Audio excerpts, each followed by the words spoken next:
If you are at home right now, you're missing out on some really prime activity. This is a map of the Middle East, and we do want to go over this again. And look, some things that you really need to drive home.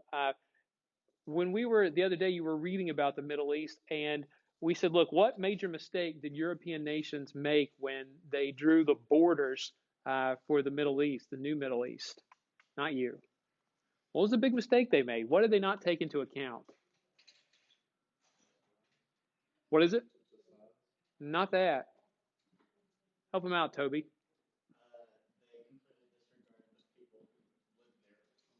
What do you mean, the people who live there?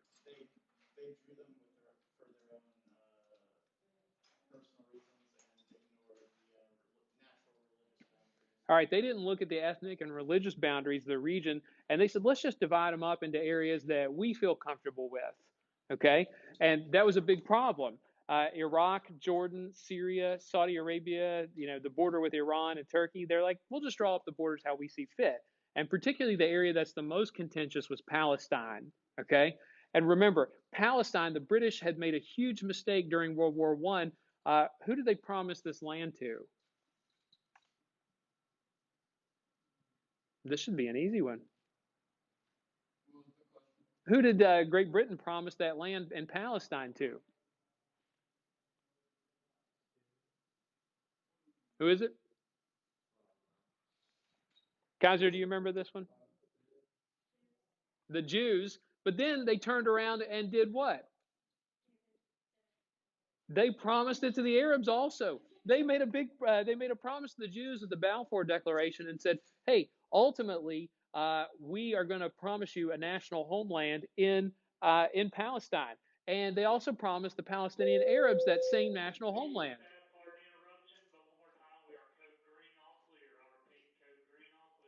That's wonderful. Okay. Now, that is an issue, and you can see that Great Britain is going to have control of Palestine, of Jordan, and Iraq. But Great Britain made promises to both of them, and both of them are extremely angry because they feel like the land belongs to them. All right. And Turkey, an independent nation, they're going to remain independent. Saudi Arabia got money from allowing travel for religious holidays and also oil money. Iran able to finance their independence a bit too because of oil. Now, think of this. If you're these countries like Saudi Arabia, Jordan, Iraq, Syria, Lebanon, and Palestine in particular, what's your view of European nations and the United States? Do you see them in a favorable light? Absolutely not. You remember we said Syria and Jordan and Iraq in particular, the French and the British are pretty brutal. Not only do they violently put down any rebellion, but they use gas attacks. And then throw on top of that, too, the people who lived in the area were upset because they're like, hey, we just got rid of the Ottoman Empire, and we don't want to go from some massive, terrible government to being some colonial possession of European powers. So they're pretty ticked off about this. All right. Now, while that's going on in the Middle East, I want to remind you of a couple things that you have to remember about the 20th century. Three things that you need to remember all the time.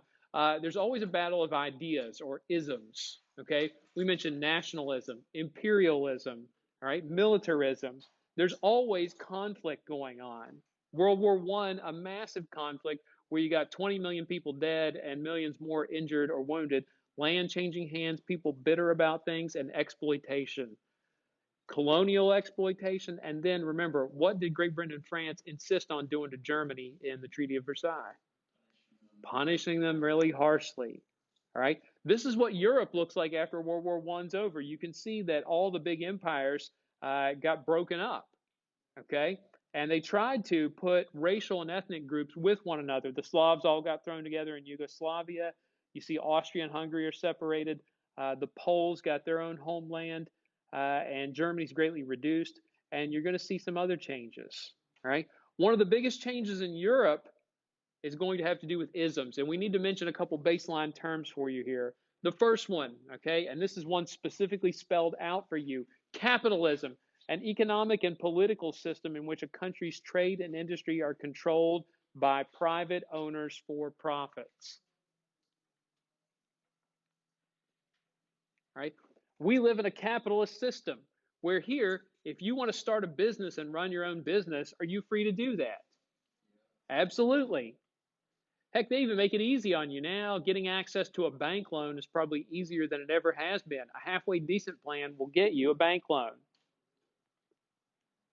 Right? You have the ability to come up with your own factory if you want to. You can start your own business and you control it. Who gets to pick the prices that you charge for your products and services? You do. Right? The means of production, what we call that, are in your hands. You get to determine what you pay your workers. We don't put a whole lot of restrictions on that compared to other nations. Right? Now, capitalism is something that the world has inherently always known, that individuals are free to buy and sell their goods and services as they see fit, private ownership. But in the 20th century, you're going to see a rise in popularity in socialism. Okay? There's going to be a rise in popularity of something called socialism. This is a different type of organization. The idea that the means of production or the businesses, either in part or in whole, should be run by the government. Okay? This is not like a capitalist system where private ownership of things are the nature. In this case, they're like, hey, factories and certain businesses, if not most businesses, should be run by the government, owned and run by the government.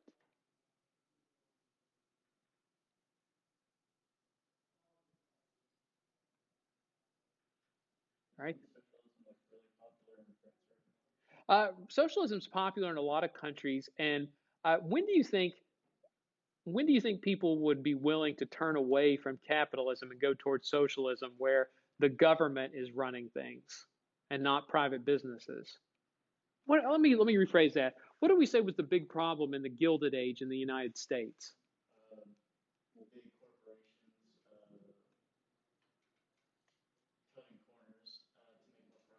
Big corporations were cutting corners and not treating their workers favorably so that they make a profit. And remember, in a business, in a capitalist system, what's the number one goal? It's always to make money. Okay? Now, socialism, people who like socialism, they're like, hey, you know what? If the government is running business, then it'll be a lot easier to maintain a good business ethic because they'll look out for the workers and they won't try to cut corners. And so you'll have a more ethical business plan.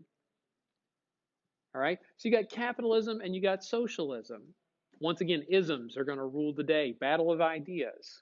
Okay? We're not worried about communism right now because I'm going to explain that in a different way. So you got socialism and you've got capitalism. And these are the two main competing ideas in economic theories. All right? So we're going to look one by one at what happens to each major country after World War I is over. And the first one we're starting with is our good friends, the Russians. If you remember, that's the old Russian flag, red, white, and blue. Oh, look at that. Here's the problem, though. Remember, we said Russia left World War I early. Okay? They left World War I early because there was a major revolution going on in the country. The Tsar, Nicholas II, gets tossed out. Okay? The group leading the revolution was a group called the Bolsheviks. Sir. All right? The group leading the revolution are called the Bolsheviks.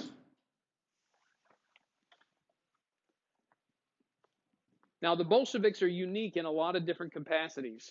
One of the things that's unique about the Bolsheviks is that they are big-time believers in socialism. Okay? Now, the Bolsheviks, when they complete the revolution in Russia, they reorganize the country. It's no longer just Russia. They refer to it now as the Soviet Union. And you can see they even changed their flag here. I know. It's on your outline. Okay? The Bolsheviks are the group that lead this revolution in Russia. Okay? And they're going to become the dominant group. Think of the Bolsheviks as like a political party, only violent. Right? And they advocate for socialism. They're like, hey, the Tsar, Nicholas II, he's living in this extravagant wealth.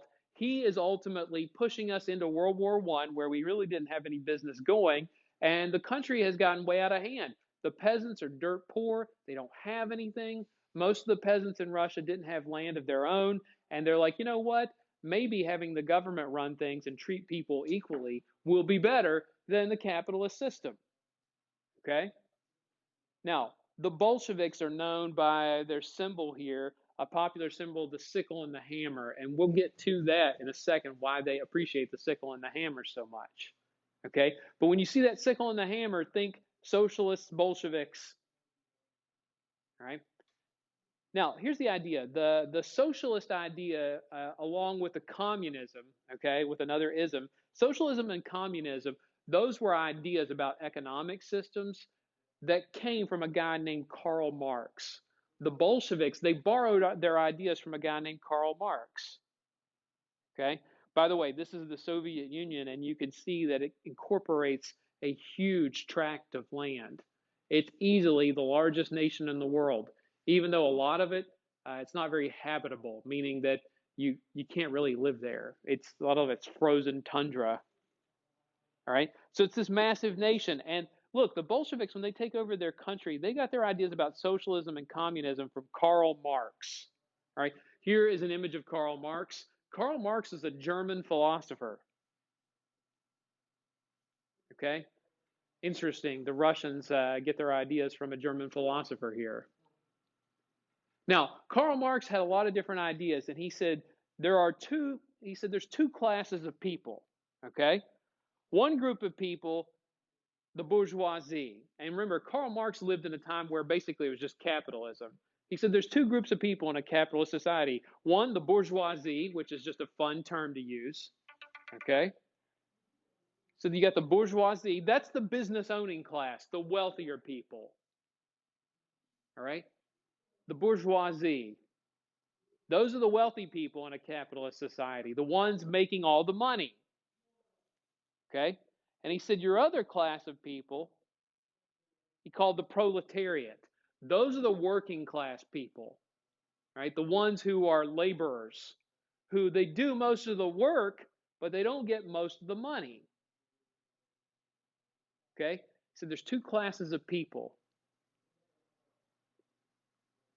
And he said what's going to happen is eventually, in a capitalist society, there's going to be such a gap between these people, between the rich and the poor, that what are the poor going to do?